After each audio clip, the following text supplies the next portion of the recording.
Hello everyone, I'm Meteorologist Charlie Ironmonger. Thank you so much for joining me today for your 4 p.m. news and weather update from the First Alert Desk. Now we've got, again, a story we brought to you earlier today out of Craven County about a woman who is now, again, facing child abuse charges. Victoria Wells is facing child abuse charges in Craven County.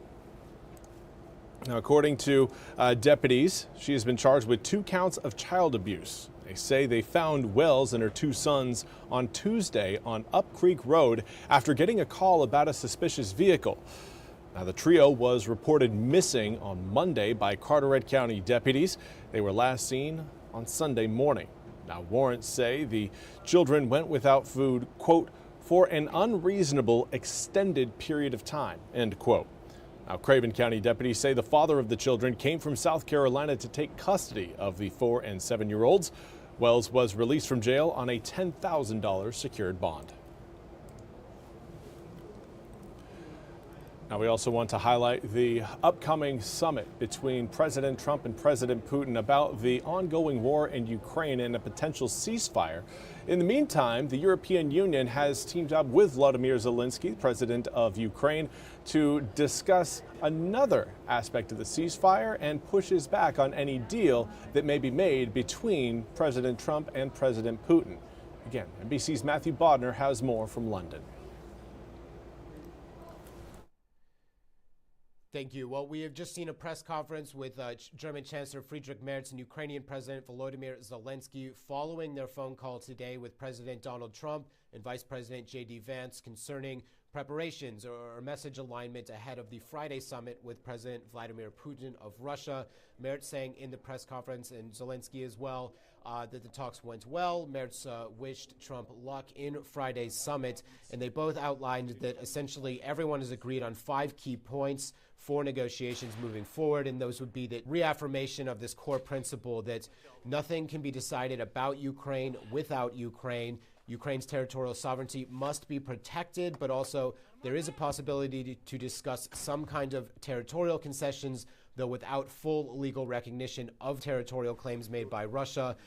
Sort of the big thing that we're seeing is an insistence that a ceasefire must come before full-scale negotiations on how to end the war. We saw that reiterated several times by both leaders. But Zelensky's sort of closing remarks on this at his press conference were that the mood is that everyone is united, sharing principles, shared vision as they move into the summit on Friday, and that everyone supports this key principle of nothing decided about Ukraine without Ukraine. Matt Bodner, NBC News, London.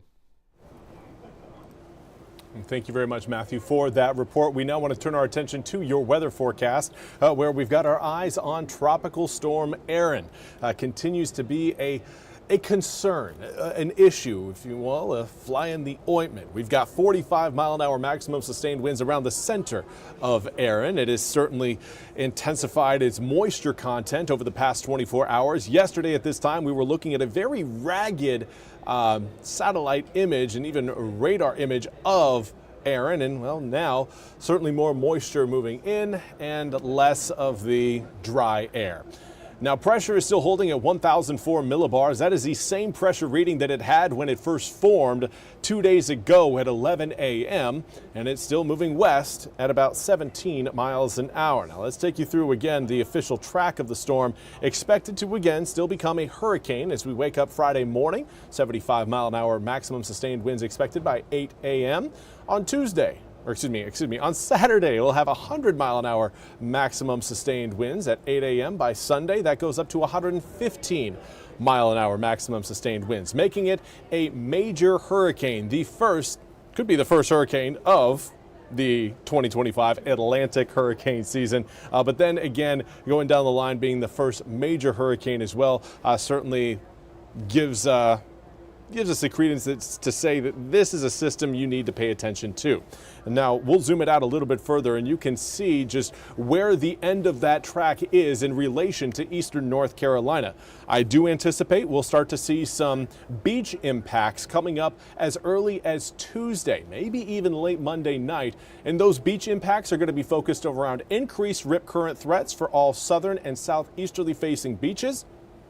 along with increased surf along our beaches. Again, wave heights are going to be going up at this point. It's one of those things that while we may see some turns and shifts with the model runs at the very tail end of that forecast track, up until now, again, things have been very consistent, kind of putting it off the coast of Puerto Rico on Sunday and over the, I would say, just off to the northeast of the Turks and Caicos island chain by the time we get to Monday morning. And that again will provide plenty of opportunity for those waves to crash along eastern North Carolina's coastline.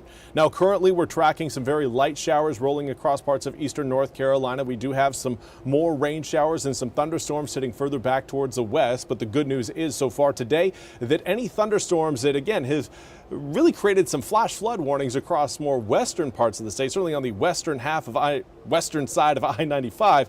A lot of those thunderstorms are dying out as they approach eastern North Carolina, getting weaker once they cross I-95. So right now, again, we're tracking just some light showers continuing to work their way over Washington, Terrell, Hyde, and Dare counties. Certainly nothing compared to what we had yesterday, really last afternoon and last evening, where there were downpours and thunderstorms throughout the area. This rain that we're seeing, again, much lighter and again, not really going to be lingering too much longer. Once we get, I would say, to around 7-8 p.m. tonight, a lot of those showers are going to be drying up and fading away. However, we'll have another system roll in overnight tonight into tomorrow, and that will bring about, yet again, another opportunity for some rain showers. Now, current air temperatures reading generally in the low to mid 80s. A few of us still in the upper 70s. Ahoskie and Roanoke Rapids, looking at you guys. But we also have some in the upper 80s. Right now, Jacksonville sitting at 88 degrees. We've got 90 in Stumpy Point. Now, to be fair, that Stumpy Point reading has been a little bit high over the past few days, so do take that one with a grain of salt. Around it, we've got 86 in Swan Quarter, 83 in Manio, 83 in Elizabeth City. Now, humidity is high no matter where you go. It is just a very humid air mass, but you come to expect that whenever you're in the month of August. So what we've really done is we've gotten used to the abnormal. We got to get used to the norm again, and that is higher humidity and higher air temperatures, and that's going to be realized due to the west-southwesterly breeze that is already present across the east. That will continue through tomorrow and into Friday, bringing about warmer air temperatures and higher humidity. Now, here's that low pressure system that has kept us cloudy and wet so far today.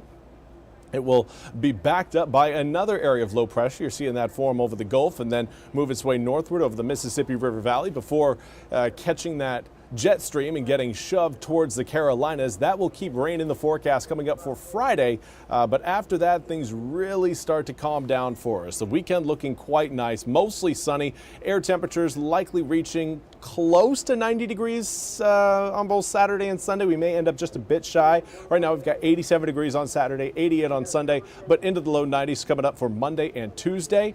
We do have some scattered storms that will try to linger there coming up for your Saturday morning, particularly along the coast, but even inland areas could see some rain showers. But I think the most important thing to note is those overnight lows. Check those out, going from the low to mid 70s here over tonight, tomorrow night, and Friday night, down to around 70 degrees, a flat 70 degrees Saturday night, into the upper 60s coming up for Sunday, Monday, Tuesday, and Wednesday night. That is a sign of a falling humidity average across eastern North Carolina. All of us, again, are going to be seeing a drier air mass move in as we head through this weekend, and that's going to make that sunshine feel even better, and hopefully it encourages you to get outside, of course, before we could potentially start to see some impacts from Erin down the line next week. Again, we are anticipating at least rough surf and high rip current threats really starting potentially Tuesday, but certainly by Wednesday and Thursday, and some rain showers could come along with it as well. Of course, we'll have a much clearer picture on what to expect with Erin by the time we get to Friday night, if not then certainly by Saturday.